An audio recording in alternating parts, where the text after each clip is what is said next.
Well, hello everyone. Happy Wednesday. It is digital host A.J. Wuest welcoming you back to Before the 4, the live stream where I talk about some of 48's top news stories and then some before the 4 o'clock newscast. Wherever you're watching Before the 4 today, whether it's on Facebook, whether it's on YouTube, or the 48 Now live stream, as always, thank you so much for watching and spending just a little bit of your Wednesday afternoon here. Now, today is another 48 First Alert weather day as the rain is just not letting up. This afternoon, we're seeing heavy thunderstorms in some areas of the Tennessee Valley. But let's turn it over to 48 First Alert Chief Meteorologist Brad Travis for a look at the latest forecast. Brad? Here's an update for you. See behind me, we still have a lot of rain just before 4 o'clock this Wednesday afternoon. First Alert Weather Day continues. Starting to see some more thunderstorm activity moving in from Mississippi. We're going to see an increase in the thunderstorm chances probably after 6 o'clock this evening. Many areas have already seen 3 inches of rain, another 1 to 2 inches possible, especially with the heavier rainfall rates associated with thunderstorms. Here's a look at the rainfall totals. Anything in red is right at 3 inches. Yellow is about 2 inches. You get into the pinkish area near Amory, Mississippi, and that's about 4 inches. So over towards Fort Payne, close to 2 inches, but you may see another 2 inches before the day is out. As we go past 6 o'clock this evening, temperatures begin to warm up a little bit. I think the warm front is going to stay south of us, and that should keep the severe weather threat south of us as we go into the evening hours. But that's not to say we won't have a few stronger storms, especially after, say, 8 o'clock this evening, as we take a look at the enhancement of the rainfall here, especially from Albertville to Fort Payne and Rainsville section, Pisgah, Rosalie. Those areas will get hit hard with very heavy rain and some frequent lightning. Quick look at your 3-day forecast. Much cooler tomorrow. We're going to see 46 for the high, down into the mid-20s Friday morning. But overall, Valentine's Day is probably the nicest day of the week. First Alert Weather Day for Saturday. We continue to monitor the potential for severe thunderstorms. We'll have more on that throughout the day today and for the rest of the week. Well, thank you, Brad. Now in Huntsville, where authorities announced they have concluded the investigation into an incident regarding a Challenger Elementary School student discharging a gun while at school. On February 6, officers say they found a loaded firearm in a student's backpack. It was determined by investigators that the gun discharged while inside the backpack. The bullet exited the backpack and struck another student's laptop that was in their backpack. That student was evaluated by the nurse and no physical signs of harm were shown. An investigator asked the student how the firearm ended up in their possession, but the student was unable to explain it. Officials say the gun recovered was a small pistol. The Department of Human Resources was contacted to come up with a safety plan and spoke to the student's family. On February 6, HPD filed 2 criminal case reports, one for unlawful possession of a pistol by a minor and another for reckless endangerment. Now, officials say the Madison County District Attorney's Office would not issue a warrant for the second grade student for unlawful possession. Now, the family was referred to the Neves Davis Center regarding the charge of reckless endangerment. And 48's Callie Neese will have more coming up. And also in Huntsville, where a Madison County judge decided that 3 of 4 people charged in connection to the death of a Huntsville teenager will go on trial together. 15-year-old Jamarius Logan was reported missing in September of 2023. Nearly 2 months after his disappearance, his remains were found in a small makeshift grave behind an abandoned house almost 3 hours away. 4 people were arrested days after and the body was found. Those people were LaTorre Gaddis, Desiree Cunningham, LaToya Wells, and Corey Wilson. Today, a judge granted the request of the prosecution, which will allow Gaddis, Wells, and Wilson to go on trial together. Cunningham's trial will be separate. But last night, the city of Owens Crossroads held a city council meeting where residents are voicing their concerns on a new EV battery recycling plant that plans to come into their neighborhood. 48's Nick Ballinger with more. Many in Owens Crossroads have made it clear they don't want a new electric-powered neighbor. So much so, the city clerk Christy Eason posted this to Facebook, trying to clear the air. All day yesterday and today, my phone and my email has been blowing up. I haven't been able to really focus on much else. The neighbor in question is an EV battery recycling plant. Next week, city leaders will decide whether to rezone the proposed land on Hamer Road to allow the plant to move in. City Councilman James Mann has already expressed his concerns over the worst-case scenario. It's not a possibility, it's a probability. There's going to be a fire. There's a fire in every single one of them that has been built. He says the fire department has no way of properly putting out that kind of fire, the electric battery kind. Mann says if something were to happen, mandatory evacuations for a 3-mile radius is a strong possibility, which is the main reason Scott Ford added his name to this petition of 1,100 people against the rezoning. Is this something we want in our backyard? And no one said yes. Tax base and creating jobs, I'm all for it, but not when it comes at the expense of our residents. Ford has lived in Owens Crossroads for 15 years, and he says he'll sell his home the next day if this plant is approved. You're already starting from a place where you don't have a good way to control it. If you have a leak, and especially if in the event of a fire or a catastrophe, maybe a tornado goes through, where's all that going to go? Right into the ground. Monday's vote is only over the zoning of the land, not the plant itself, but Ford says just one step is one too many. I like to say it's a slippery slope, and once you start down that slope, which this would be the beginning of that, where does it end?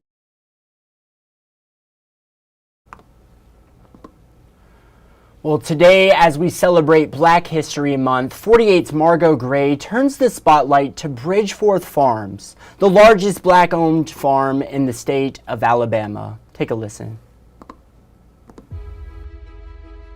The history of this land sitting on Bridgeforth Road is richer than its soil. Our great-grandfather was a freed slave up in Tennessee.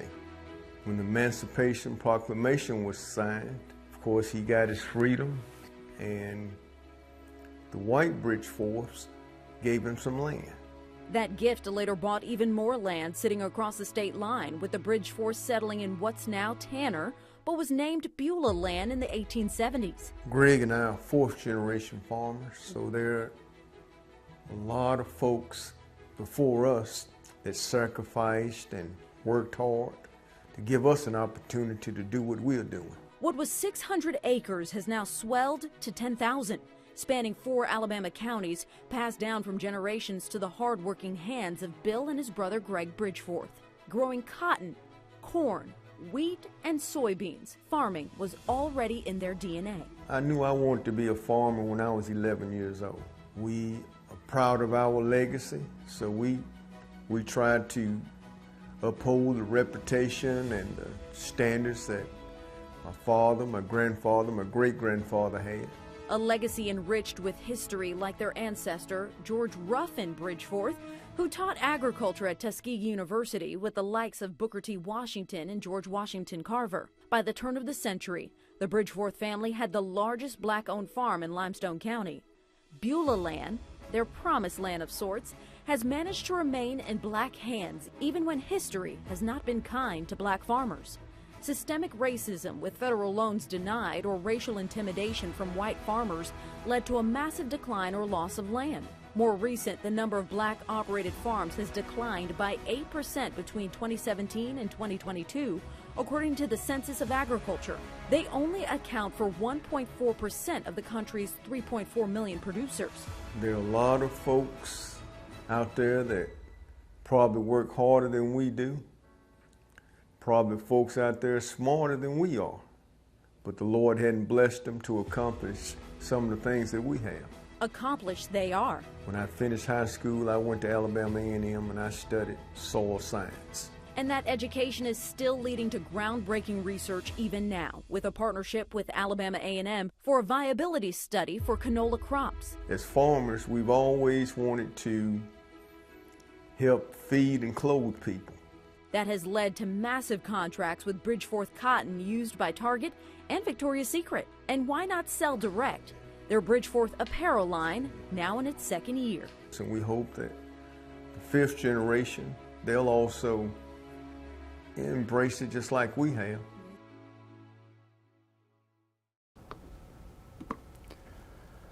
Well, now coming up after the break, we'll talk about a new bill that now awaits Governor Ivey's desk, NASA astronaut set to return to Earth, and chatting with a former Alabama A&M professor turned author. It's all ahead. I'll see you in 1 minute.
Well, hello and welcome back to Before the Four. Now in a bit of state news, the White is a Woman bill now awaits Governor Ivey's signature, and she is expected to sign it into law. The measure has now passed through both the Alabama House and Senate.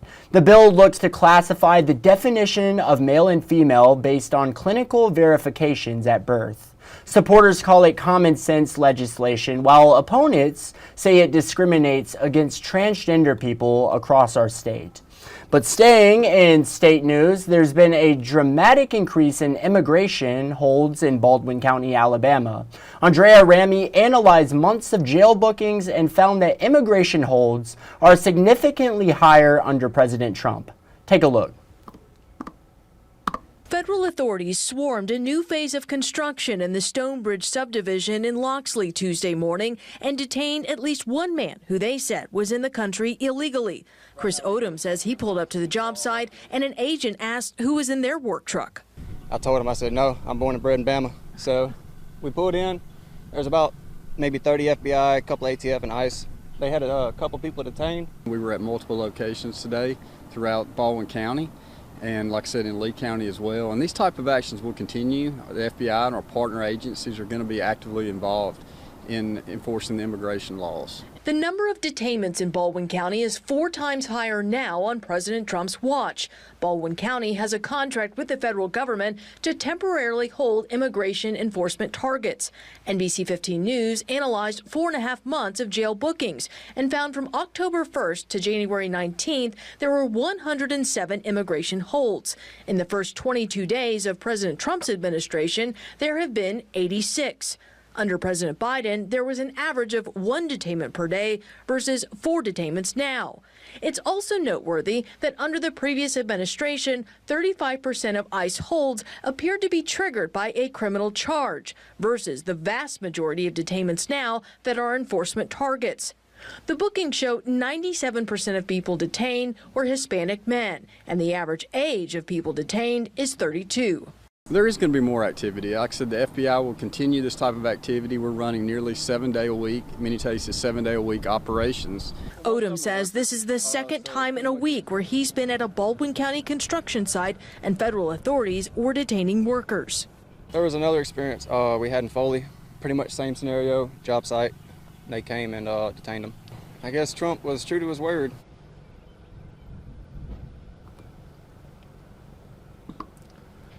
Well, thank you. Now in space news, NASA has announced a new date to bring 2 astronauts home from the International Space Station. Let's take a look. At your feet, Sonny. Okay. For months, NASA has insisted Butch Wilmore and Sonny Williams are not stuck in space. They have a space capsule lifeboat in case they'd ever have to abandon the space station. Ignition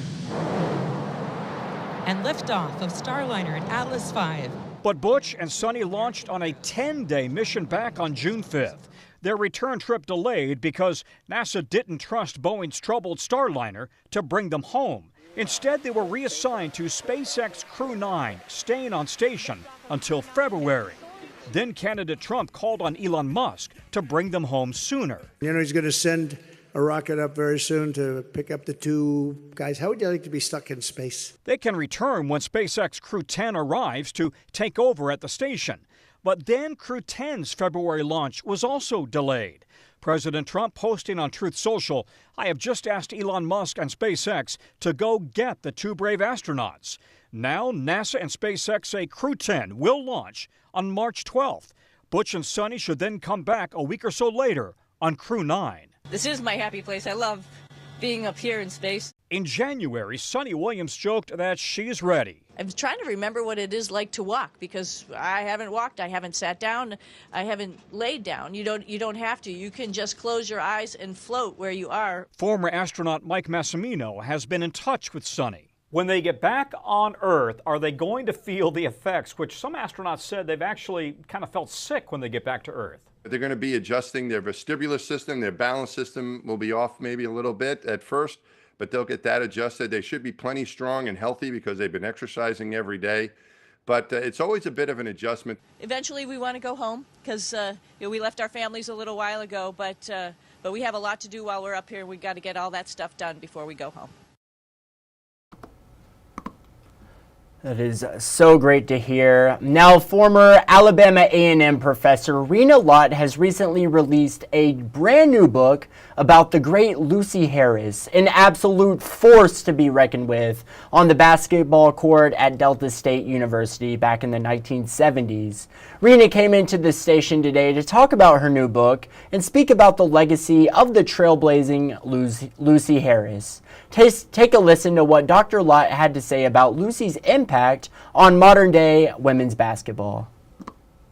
I think with all the superstars out there now, with Caitlin and Brittany and all those other, they're getting a lot of due respect, I think. But I think some of them don't know where it started. I mean, it didn't start with them. It started with people like Lucy Harris. Right. And so, but yeah, they've come a long way, and come a long way this year. So I just think it's just going to get better and better for females in basketball and in sports in general, I think. Yes, ma'am. Yeah. And finally, what is the lasting legacy? What would you say is the lasting legacy of Lucy Harris? Well, her legacy, I think, is tremendous. She really changed the sport of women's basketball. She did it with a lot of dignity. I mean, she didn't brag about her skills. She knew she was good, and she was very aggressive in the game because she always wanted to win. That's one thing Michael Wade said about it. She wanted to win, and so she knew that she played her best game, they would probably win. But her the way she played was very influential, and the way she carried herself, I think, was very influential. But her style of playing just changed everything. It just did. It just changed everything. I mean, she was, not knowing enough about sports, I would think that there were females who played who were good at some things but not good at other things. Lucy was pretty much good at everything. She could shoot from long distances.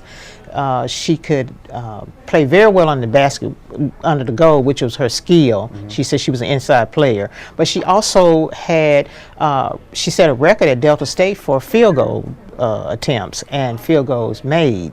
So, and then she also set a record for rebounds, and she had the most rebounds when she played in the Olympics.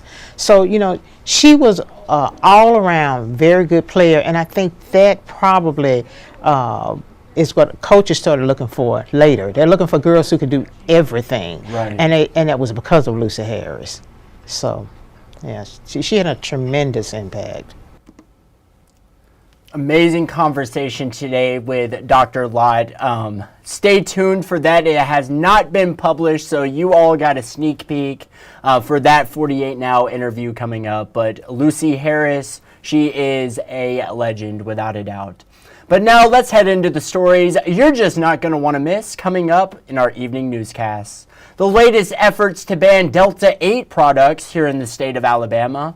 48's Aria Pons will have more details on that coming up. Another story you're just not going to want to miss, over 100 people now displaced after a hotel fire in Huntsville.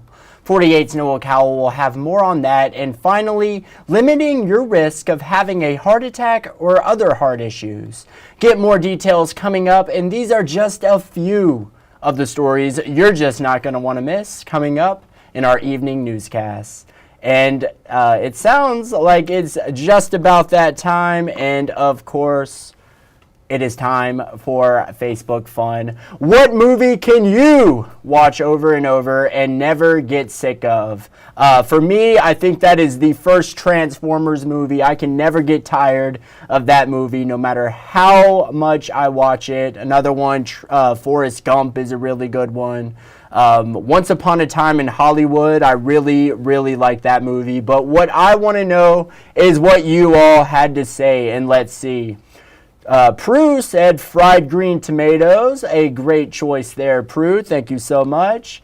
Joshua said Home Alone and The Mighty Ducks. Two very different movies, but honestly, I like them together. Those are very good movies. Joshua, thank you so much. Sierra said Titanic. You know, I'll have to admit it. I love Titanic. I love My Heart Will Go On by Celine Dion. Wonderful song. Yeah, Titanic is an excellent choice. Sandlot, another good choice. The Goonies or Forrest Gump. I like your movie taste, Sierra. Very, very good. Thank you so much. Melissa said Gone with the Wind, Wizard of Oz, Jaws, and Rocky. All great movies, especially Rocky. Love that movie so much. Thank you for commenting.